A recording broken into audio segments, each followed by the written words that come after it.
this thing, look fucking zoom in. Look at the fucking size of him. He doesn't look big from where I am now, but look at the size of it. Well, this is going to be a bit of a sad video. I'm betraying my countryman. I think it's going to be a really tough night for Alex Volkanovski come Sunday. I think everything we're told about MMA, everything we know, just on a basic stats level, is against Volkanovski here. And I'm not even really sure why he's the favourite. The only real thing that we can weigh on here for Volkanovski is his experience and the suspect gas tank of Diego Lopes.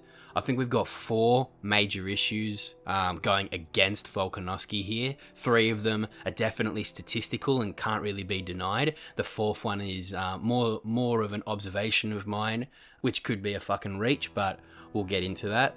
I hope Volkanovski proves me wrong. I really want him to win, but genuinely I don't see why you wouldn't take the underdog in this fight. You know, plus money with all the issues that we're going to talk about, I think it's a no-brainer.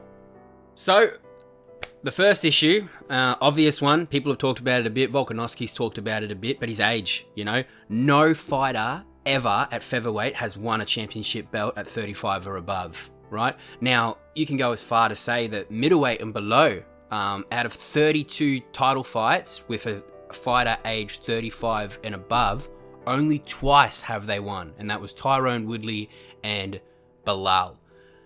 Volkanovski's 36. Turning 37 in September this year, right? So he's halfway fucking there. That's an impossible stat to deny. If you're at a fucking roulette table and they're saying 50-50 on each end and one of them's done it twice, the other one's done it 30 times, you're gonna fucking go with the one that's done it 30 times, right? Now don't you give me fucking gambler's mentality, fucking degenerates be sitting there going, oh right, the fucking two's due, right? You know, this is a hurdle that Volkanovski has to get across that Diego doesn't. So this is a negative against Volkanovski. He might be the guy to get this done, you know? He's fucking incredible, but again, as we go deeper into this, we're looking at this being that the decline of Volkanovski has already begun. This is a big fucking feat for him to pull off, right? The first fighter ever to do it, not by a year and a half, right? It's 35 and plus. He's 36, nearly 37. And when I say nearly, he's 4.5 months off being 37. The second issue, again, another pretty obvious one, but weight needs to be put into it. The loss streak versus the win streak. You know, Volkanovski's been knocked out in his last 2 fights before the end of the second round. Against Islam in the first round, against Topuria in the second round. He's lost 3 of his last 4. Now, as a Volkanovski fan, like everybody else, we can go into depths about those losses and, you know, did that first Islam one, did he really lose that? Why did he lose the second Islam fight? Why did he lose the Topuria fight? We're not going to go into the context of it. We're looking simply at the face value of that streak. He's been knocked out his last 2 fights. Simple. Diego is on a 5-fight winning streak, surging, you know, doing really well at the moment. The popularity's behind him, the motivation's behind him, the momentum is behind him. He's surging. Being on the back foot of trying to come back off 2-fight KO streak versus being the fighter who's won 5 in a row and has the confidence that, oh, it's my time, I'm the young buck coming into here, that's another major factor. And look, to mention again, these issues individually are something that you can just look past, but I think you put all these issues together and it starts painting a picture of, okay, fuck, there's some red flags here. He's too old, he's got a reach disadvantage, he's got a height disadvantage, he's got a loss streak. His confidence is hurt. There's clips that we're going to get into a little bit later that kind of paint that picture a bit clearer for everybody as well to go, hey, you know, at least what I'm looking at here, I go, all right, fuck, this doesn't fucking look very good. This is fucking reminding me of something, right? This doesn't look like, you know, I hope I'm wrong, but I believe that this is painting a picture that the decline of Volkanovski has already begun. This isn't going to be the start of his decline. The decline already started.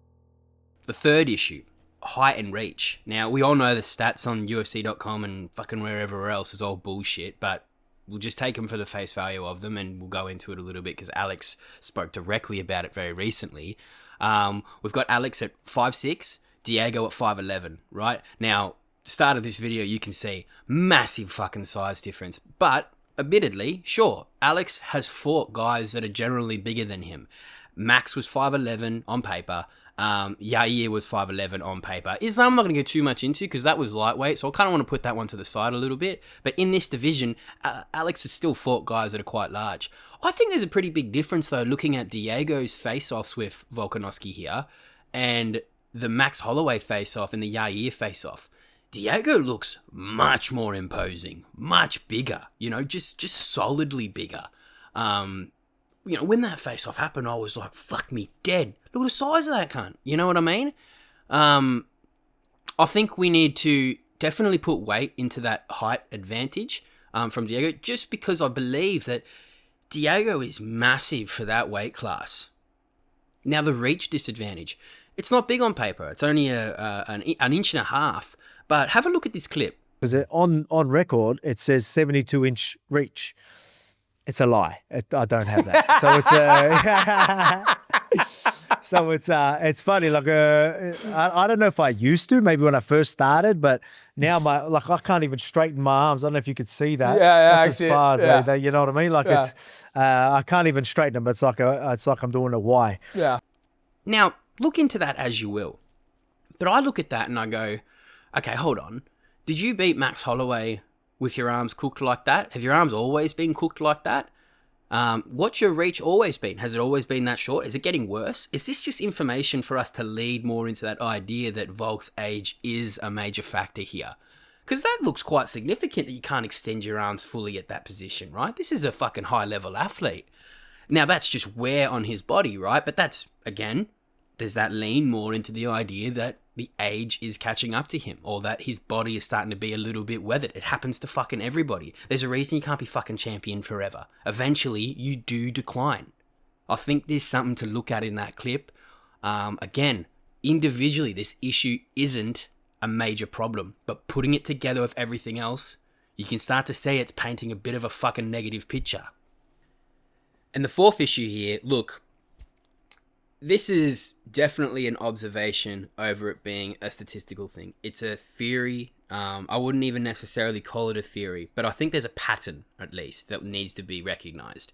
Volkanovski's gone into his last two fights with pretty supreme confidence, and he only really started showing that confidence in the third Max fight, which really got under Max's skin, or, in Max's head. You could really tell at the weigh-ins for that fight, Max was trying to hype himself up a lot because Volk was really under him. And I think that had played a massive factor in that fight. He also showed that confidence in the Yair fight, coming off that Islam fight with how confident he was, right? His last two fights, he did that as well. But then, following the losses, sort of showed that it's false confidence. Now, not to say that Volkanovski is tricking himself. I think he absolutely believes in this confidence, and all the great fighters have to do that. They all have to think that they can move heaven and earth, right? But there's a particular clip that he's just talked about as well with Ilia Topuria going into that fight that makes me fucking go, interesting. A lot of people thought I was mad fighting 3 months later against Ilia Topuria, but like, you're coming off a knockout loss. That messes with your confidence and all that. I didn't believe any of that. The only time I maybe felt something a little bit, maybe when I was in the cage. That's where I was like, all right, maybe there is something to this. So he's basically recognizing there that he wasn't ready for that fight, or at least, okay, hold on, there's something going on here. So we can't really put any weight into this confidence of Volkanovski anymore, at least not until he shows us that we can put weight back into it. If we look at his confidence's armor, we have to now assume that there's cracks or weaknesses in it, right? He has shown himself that he isn't always confident naturally what he's telling himself, and I think that's a big thing. He's going into this Diego fight looking down the barrel of a 3-fight KO streak. And I don't believe the KO will happen, but it's a possibility, right? And Volkanovski, as a high-level athlete, a guy that's kind of wore it on his chest before, he knows that. I think he has to recognize that. And I reckon he will be a little concerned about that downfall happening, about it being 3 fucking fights lost in a row after being champion, being number 1 pound for pound, so going on this big decline. That's going to be something that he's going to be very, very, very concerned about. Now, Volkanovski's the guy to push through that, absolutely. I'm not saying, he's a special person. I think he definitely can push past these things. But again, put all those together. And you have to just lean on, okay, are we going to see greatness here again? Or are we going to see what we usually see in MMA in a bit of a downfall with an older champion? Look, I hope he proves me wrong. I really want Alex to... Look, if Alex wins, I'll be happy losing the money, right? Because I'll just be stoked that he's champion again. But I don't see it happening. I think if you're going to take someone in this fight with the issues that we've laid out, and they're just the simple base stats that you would look at, you would take the underdog, absolutely. I think you would back the idea that this is MMA, and traditionally, the older fighter starts to decline here. Not even starts to decline, already started to decline. And I think there's evidence to show that. We're putting it on! We're going to fucking war, and you're gonna see fucking greatness. Let's go!